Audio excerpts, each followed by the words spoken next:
Apana ere ane namba muponere zisore gondo.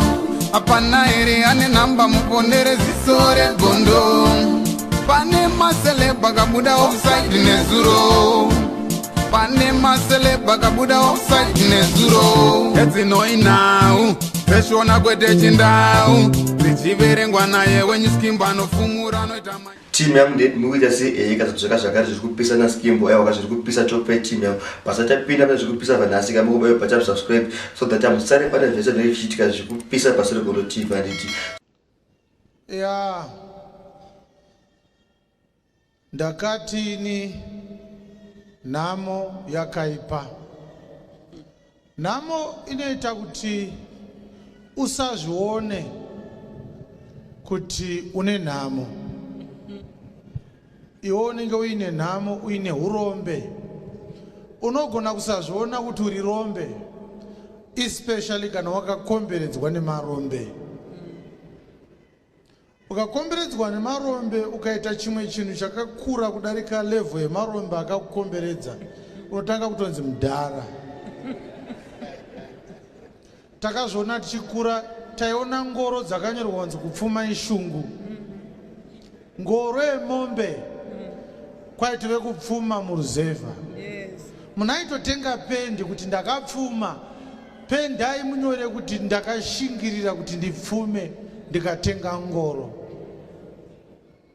palisti repfuma pakapinda ngoro vanhu vakatoti shuwa akaita shungu akapfuma uri urombo uri urombo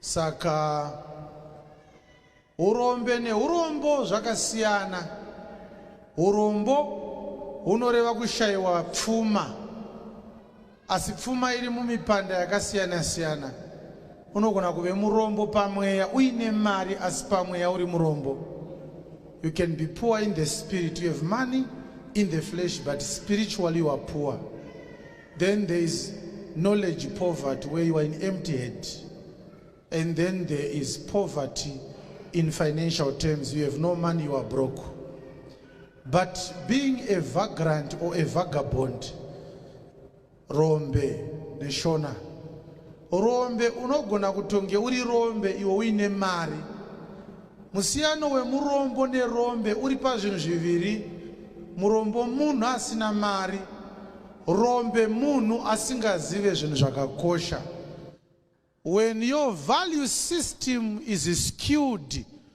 unenge uri rombe kureva kuti even mari ukaibata haunyatsoziva value yayo zvekuti unogona kuita zvinhu zvinoshamisa vanhu nemari saka munhu asingazive kukosha kwezvinhu irombe kunyange zvinhu zvacho ainazvo akasaziva ukoshi hwazvo irombe. So I will give you an example of Rombe. One of marombe ari padhuze anoya mumusoro mangu ndi Wickinel chivayo. Irombe.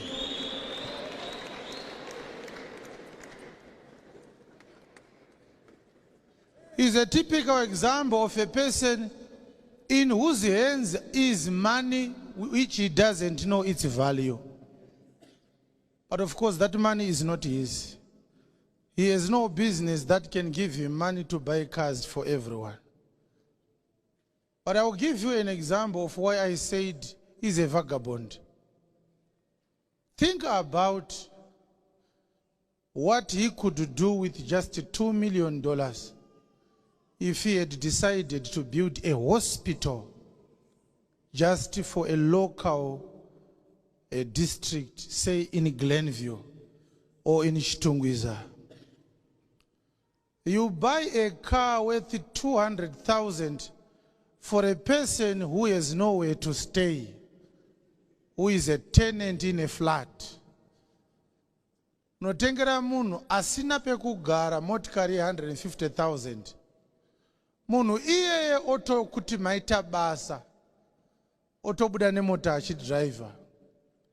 Ino service kwa mari, motikari 100. What is the cost of maintenance. What people teach in financial literacy classes, they will tell you that when we have enough money to buy a car, that's not the reason to buy the car. You need to understand the cost of maintenance. All right?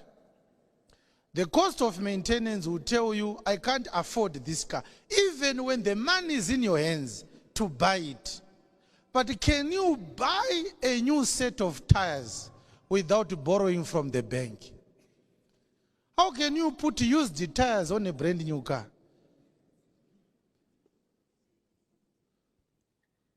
Do you know that there are certain cars that you are driving right now, which if they are sold, somebody will not buy 4 tires for his car?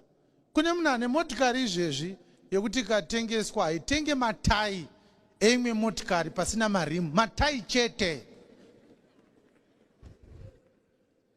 Kune matai anodhura zvekuti unotengesa motikari ne TV iri mumba mako kuti utengere imwe mota matai.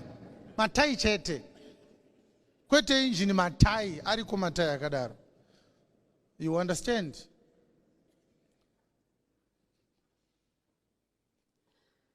And so, of course, there is more to it than charity work.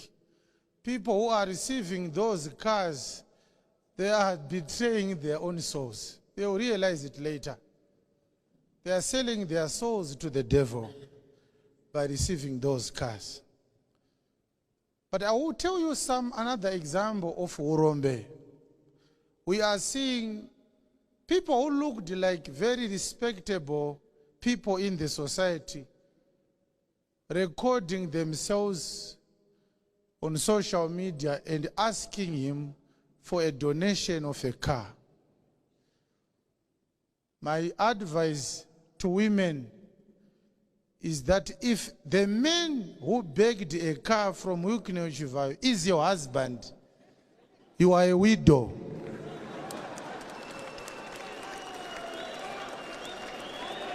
If your husband begged another man to donate a car to him, you are not married. You are a widow. God gave so much pride to a man that if there's something a man, a proper man, a real man will not do in public, is kneel down before another man to beg. No, no, no, no, no. A real man does not beg another man in public. It's embarrassing. It's a travesty of men's dignity.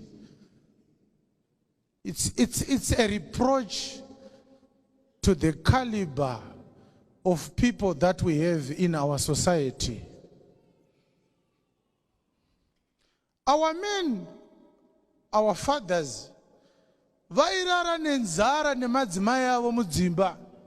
Mukoma ine firiji akazara huku mukoma wake achinyara kuti mukoma kumba hakuna kumira mushe. Ndipewo muriwo ndinozotenga kana mari yangu yapinda. Ndakanga ndaita zvikwereti zvakawanda mwedzi wakapera. Varume vedu vekare vaidya sadza nesauti nemadzimai avo. Vaine madzikoma nemasupermarket muruzevha. Vachipreserve dignity yavo. Those are the men that we know. Hallelujah. But there's nothing wrong in asking a brother for help. The manner in which men ask for help is not when you go public like that and ask a stranger to donate a car. And the stranger asks you to declare your allegiance to his political party, and you back like a little puppy to support a rogue political organization because of a donation of a stupid car. How can you sell your dignity for aluminium and tin and copper and chromium and rubber? It's embarrassing. You look at me carefully. Do you think I can do that? Kutanga rini? Never. If there's a man standing to you or something that looks like a man, ask him, are you a man?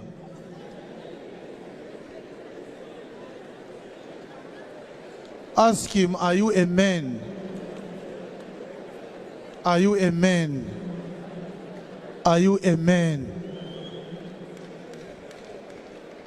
Clap hands for Jesus. Uri murume reiwe.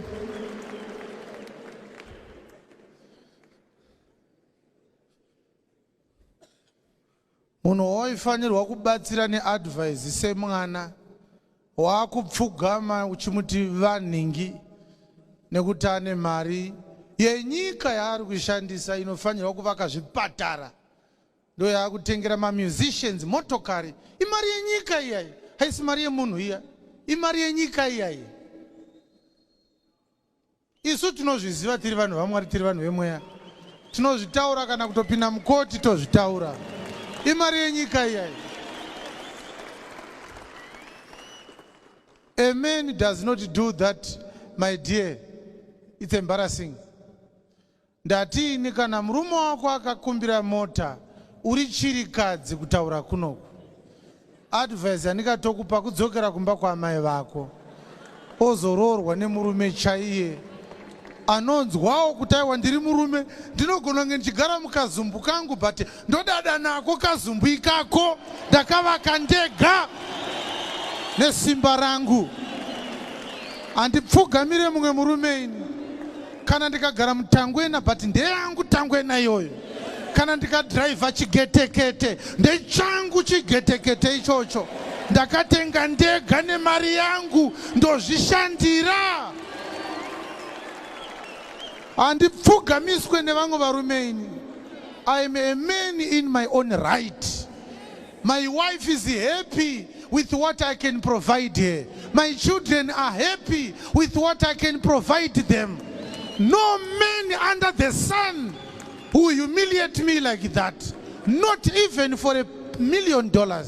It will never happen. It's better to die poor with dignity. How do you feel? Uri pa service station uchida kuisa fuel motikari kupiwa. Obva wanzi nemumwe suduruka imi vekupiwa mota titenge isusu vekutenga nemari dzedu.